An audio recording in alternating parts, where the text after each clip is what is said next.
Hello guys, welcome to my YouTube channel. I hope आप सब बहुत अच्छे होंगे।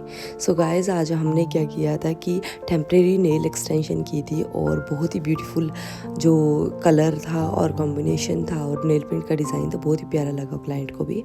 So guys, first of all हमने क्या किया कि जो नेल पेंट होती है हमारे ओरिजिनल नेल पे, हमने वो रिमूव की with the help of acetone. So products की जानकारी आपको हर एक वीडियो में दे चुकी हूँ मैं स्टार्टिंग वीडियो में। उसके बाद हमने क्या किया है कि जो नेल्स होते हैं उनको थोड़े सा राउंड शेप देनी होती है।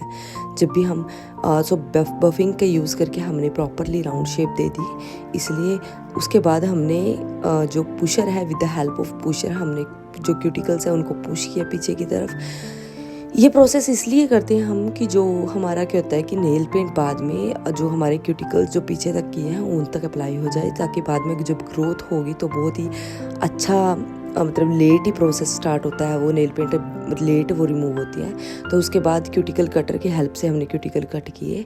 तो जो क्लाइंट था उनके ऑलरेडी बहुत ही कम क्यूटिकल्स थे। सो प्लीज़ अगर कम ही क्यूटिकल्स होते हैं किसी के तो ज़्यादा निकालने की मत कोशिश करना, वरना उनको हर्ट होगा। सो उसके बाद हमने हार्ड बफ से क्या किया कि जो स्टिकीनेस थी, जो हमारा ऑयली पोर्शन होता है इसका नेल्स का, वो हमने रिमूव किया। ये बहुत ही ज़रूरी पोर्शन है। इसकी हेल्प से ही हमारे के जो होते हैं जो हमारा नेल्स होते हैं वो इसलिए ही स्टे रहते हैं हमारे उस पर। अब हमने सॉफ्ट बफ भी किया। उसके बाद हमने क्या किया, नेल्स अप्लाई करना प्रोसेस स्टार्ट कर दिया है। वीडियोस मुझे जल्दी जल्दी बनानी पड़ती है इसलिए, क्योंकि क्या होता है कि वीडियोस में अगर मैं स्लो प्रोसेस कर देती हूँ बहुत लंबी वीडियो खिंच जाती है और पसंद नहीं करते उसको देखना। सो उसके बाद हम टिप्स अप्लाई कर रहे हैं। टिप्स आपको पहले ही निकाल के रखनी है अकॉर्डिंग टू द नेल्स। ये मैंने आपको प्रोसेस कई बार बता चुकी हूँ। सो 2 तरीके बताए हैं नेल्स लगाने के, एक तो ये वाला और एक पीछे जो क्यूटिकल्स से आगे तक का लेके आना। ये दोनों तरीके बहुत अच्छे हैं। इसमें क्या होता है, थोड़ा सा जल ग्लू बाहर आ जाता है, उसको एक ही दम आपको क्लियर करना होता है ग्लू को with the help of acetone. So tip हमें ध्यान से लगाने होते हैं, कोई भी बबल ना रहे हमारे टिप में। अगर बबल रह जाता है तो रिमूव होने के चांसेस जल्दी हो जाते हैं नेल्स के। तो उसके बाद प्रेस भी करना है। अब टिप कटर, इसका नाम है टिप कटर, उसकी हेल्प से हम टिप्स काटेंगे जिनकी जितनी भी रिक्वायर्ड लेंथ होती है हमारे क्लाइंट्स की, जितनी भी उनको चाहिए लेंथ, तो हम उसका ध्यान रखेंगे। बट आपको हर एक टिप को मेज़र करते जाना है, हर एक फिंगर को मेज़र करते जाना है कि आपका टिप इक्वल लेंथ में कट हुआ है या नहीं हुआ। तो हमने कट किए हैं नेल्स को सारे के सारे। और ध्यान रखना प्लीज़ कि लेंथ इक्वल ही जानी चाहिए, इसलिए बार बार अपनी हर एक फिंगर को स्टार्टिंग में अपनी हैबिट बनाना, हमारी प्रैक्टिस हो चुकी है इसलिए हम सीधा काट रहे हैं। बाकी अपनी हैबिट बनाना है कि आप हर एक फिंगर को मेज़र करके उसके नेल्स को मेज़र करें। और अगर थंब और जो फिंगर होगी उसको हमें मेज़र करना होता है, तो ऐसे ये प्रोसेस हम अप्लाई करते हैं जैसे हम कर रहे हैं। तो उसके बाद हम क्या करेंगे, हमने शेप ऑलरेडी दे चुके थे, इसको आलमंड शेप दी थी हमने, इसका नाम आलमंड शेप है। तो उसके बाद जो नेल था उसका भी ऑयली पोर्शन हमने रिमूव किया।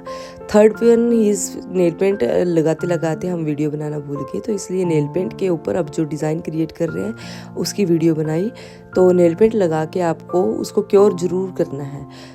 तो उसके बाद हमने क्या किया है कि अब डिज़ाइन क्रिएट किया है, डायगोनल शेप में जाएगा थोड़ा हमारा डिज़ाइन। और ध्यान से बनाना गाइस, क्योंकि ब्रश की हेल्प से आपको बहुत ही थोड़ी प्रॉब्लम भी हो सकती है, बट प्रैक्टिस पर्सन को परफेक्ट बनाती है, इसलिए आपको मोर एंड मोर प्रैक्टिस करनी होगी नेल पैलेट्स पे। तो उसके बाद हम क्या करेंगे, सब नेल्स पे सेम ही डिज़ाइन आज हमारा। एंड तो हम क्या कर रहे हैं, अब सेकंड पे भी नेल पे डायगोनल बनाते हैं। उसके बाद हमें क्या करनी होगी, एक लाइन ड्रॉ करनी होगी। सो फर्स्ट ऑफ ऑल हम सब पे क्या किया, हमने डायगोनल बना दिए। अब लाइन जो ड्रॉ करनी थी वो बहुत ही केयरफुली ड्रॉ करनी है आपको। ध्यान रखना कि ब्रश के जो एक नेल पेंट भी हैवी ना हो ब्रश पे, क्योंकि हमें जो डिज़ाइन क्रिएट करना वो जो लाइट लाइन है ना वो ड्रॉ करनी है हमें। तो बहुत ही केयरफुली मेथड होते हैं, बहुत ही केयरफुली हमें चलना होता है, बार बार रिमूव भी करना होगा। ऐसा नहीं है कि एक बार में परफेक्शन आ जाती है, नहीं आती। तो एक अच्छी लुक देने से आप बार बार भी रिमूव कर रहे हो कोई भी मैटर नहीं होता। बट टाइमिंग जो होगी आपकी वो थोड़ी सी अपनी हैबिट बना लेना, आप फास्ट स्पीड में करना स्टार्ट कर दें। क्योंकि क्या होता है, अगर टाइमिंग ज़्यादा लेने लग जाते हो तो जो क्लाइंट होता है वो भी बैठने में दिक्कत मानता है इतनी देर, इसलिए।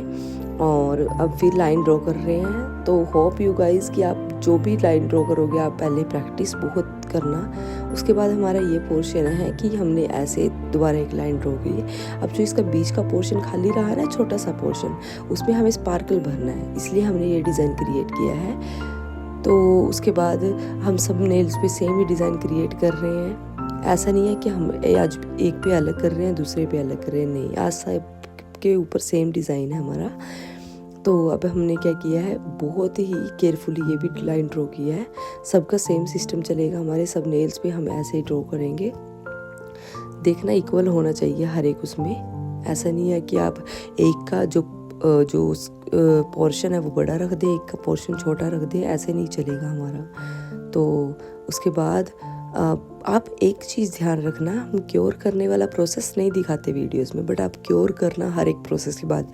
नेल पेंट अप्लाई करने के बाद क्योर करना है, डायगोनल बनाई तब क्योर करना है, उसके बाद लाइन ड्रॉ की उसके बाद भी क्योर करना है, उसके बाद ये लाइंस ड्रॉ कर रहे हैं उसके बाद क्योर करके तब हम स्पार्कल भर रहे हैं। ऐसा नहीं है आपका जो वीडियोज़ ऐसे देख के और जो सुने ना बात, तो अकेले स्किप कर करके मत देखिएगा वीडियो को, थोड़ा वीडियो को ऐसे ही देखना कि बता क्या रहे हैं बीच में। और स्पार्कल भरने के बाद हम क्या करेंगे, इसको फिर क्योर करेंगे। उसके बाद हम टॉप कट अप्लाई कर देंगे, क्योर कर देंगे। होप यू गाइस आपको वीडियो अच्छी लगी, प्लीज़ लाइक